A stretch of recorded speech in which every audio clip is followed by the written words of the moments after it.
ආයිබෝවන් අප ජීවත් වන ලෝකයේ කිසිදා ගණන් කර නිම කිරීමට බැරි තරම් සත්වයන් විශේෂ බොහෝමයක් සිටී. මෙම සතුන් අතරින් ඇතැම් සතුන් ඔවුන්ගේ ප්‍රමාණයෙන් කුඩා වුවද ඔවුන් සතු විෂ හෝ දඩයම් කිරීමේ දක්ෂතාවය නිසා ඔවුන් අතිශය භයානක වේ. එවැනි භයානක සතුන් කිහිප දෙනෙක් ගැන තොරතුරු අපි අද මේ වීඩියෝ එකෙන් කතා කරමු. එහෙනම් රැඳෙන්නට කියලා ආරාධනා කරනවා මේ වීඩියෝ එකේ අවසානය තෙක්ම.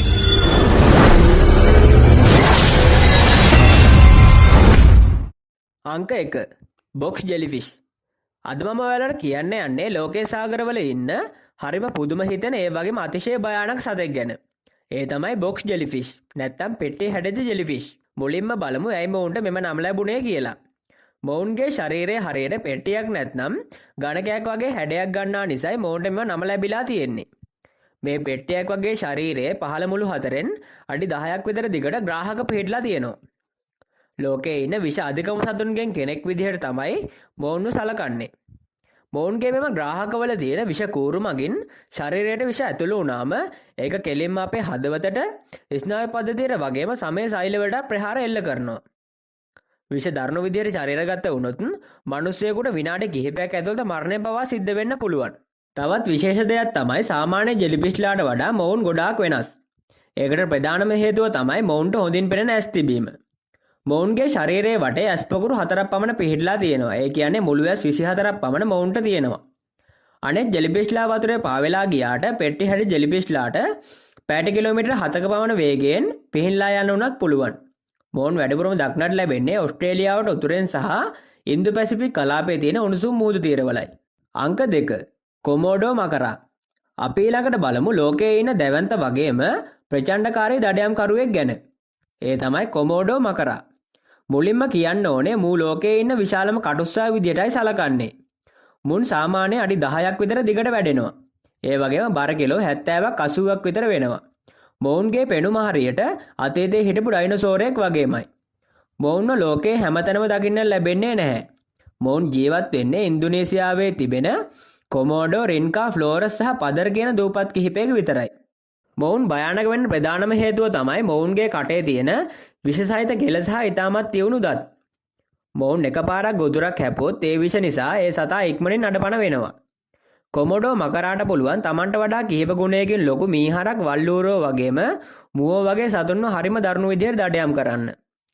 මොවුන්ගේ තවත් විශේෂත්වයක් තමයි මොවුන්ගේ දිවේලියට දාලා ඔවුන්ට වාතයේ තියෙන ගඳ සුවඳ දැනගන්න පුළුවන්. ඒ මගින් කිලෝමීටර කිහිපයක් ඈතින් ඉන්න ගොදුරක් වුණත් මොවුන්ට හොයාගන්න පුළුවන්. පෙනුමෙන් ටිකක් හෙමින් යනවා වගේ පෙනුනාට දඩයම් කරන වෙලාවට හරිම වේගෙන් පාර දෙන්න පුළුවන් දක්ෂයෙක්. අංක 3 නිල් වලලු සහිත බූවල්ලා. දැන් අපි බලමු මුහුදේ ඉන්න හරිම ලස්සන ඒ වගේම අතිශය භයානක පුංචි සතෙක් ගැන. ඒ තමයි නිල් වලලු සහිත බූවල්ලා. මූ පෙනුමෙන් හරිම පුංචි. සාමාන්‍යයෙන් මූ වැඩෙන්නේ අඟල් 5ක් 8ක් වගේ කුඩා ප්‍රමාණයකට විතරයි. ඒ කියන්නේ අපේ අත්ලටත් වඩා පොඩි. හැබැයි මේ පොඩි ඇඟ ඇතුලේ තියෙන විෂ ප්‍රමාණය ගැන නම් හිතා ගන්න බැරි තරම් දරුණුයි.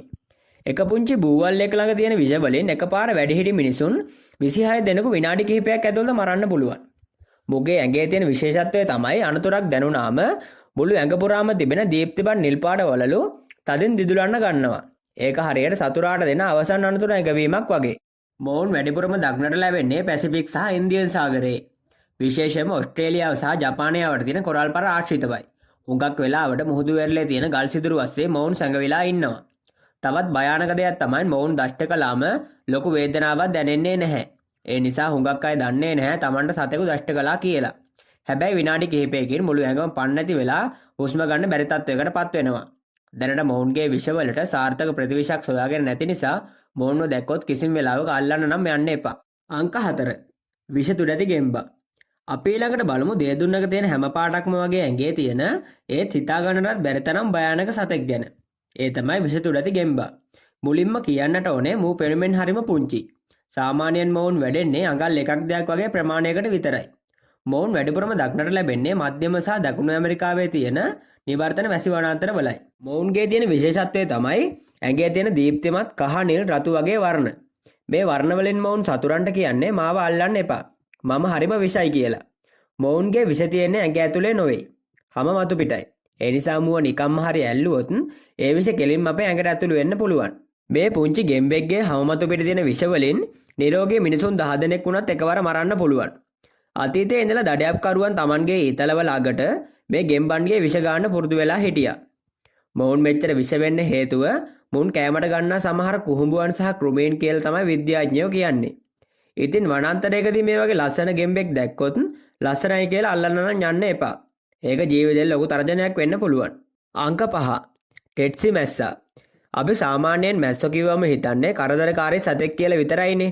හැබැයි අප්‍රිකානු මහද්වීපයේ ජීවත් වෙන මේ ටෙට්සි මැස්සා කියන්නේ මාරයෙක් වගේ සතෙක්. මූ වෙනුවෙන් අපේ ගෙවල් වල ඉන්න සාමාන්‍ය මැස්සෙක්ට වඩා ටිකක් විතර විශාලයි. හැබැයි මුගේ තියෙන භයානකකම තමයි මූ මිනිසුන්ගේ වගේම සතුන්ගේද ලේ උරා බොන එක. මූ ලේ උරා බොන වෙලාවට ශරීරයට ඇතුළු කරන එක්තරා පරපෝෂිතයෙක් නිසා නිදි රෝගය කියන භයානක ලෙඩේ හැදෙනවා. මේ ලෙඩේ හැදුනම මුලින්ම උණ ඔළුවේ කැක්කුම වගේ රෝග ලක්ෂණ ඇති වෙලා පස්සේ කාලෙකදී රෝගියාට අධික විදිහට නිදිමත ගතිය එනවා. නිවැරදි ප්‍රතිකාර ලැබුණේ නැත්නම් මේ රෝගය නිසා මරණය පවා සිද්ධ වෙන්න පුළුවන්. ඒ නිසායි මුව ලෝකයේ ඉන්න භයානකම කෘමියෙක් විදිහට සලකන්නේ. හිතන්නකෝ සිංහෙක් හෝ කොටියෙක් වගේ සතෙක් පහර දෙනවා වගේ නෙවෙයි මේ වගේ පුංචි මැස්සෙක් දෂ්ට කරලා ඇති කරන ලෙඩක් නිසා අවුරුද්දකට මිනිසුන් දහස් ගණනක් මිය යනවා කිව්වම ඒක කොයිතරම් භයානකද කියලා. මේ වීඩියෝ එක පිළිබඳව ඔබ සිතන දේ පහලින් කමෙන්ට් කරන්න යන්න. මේ වගේ තවත් අලුත් වීඩියෝ එකකින් හමු වෙන බලාපොරොත්තු වෙමින් අදට අපි සමුගන්නවා. මේ වගේ අලුත් වීඩියෝ හැමදාම නරඹන්න මගේ විශ්ව විස්තර YouTube නාලිකාව subscribe කරලා bell icon එකත් ඕල් දාලා තියාගන්න. එහෙනම් ඔබට ජය.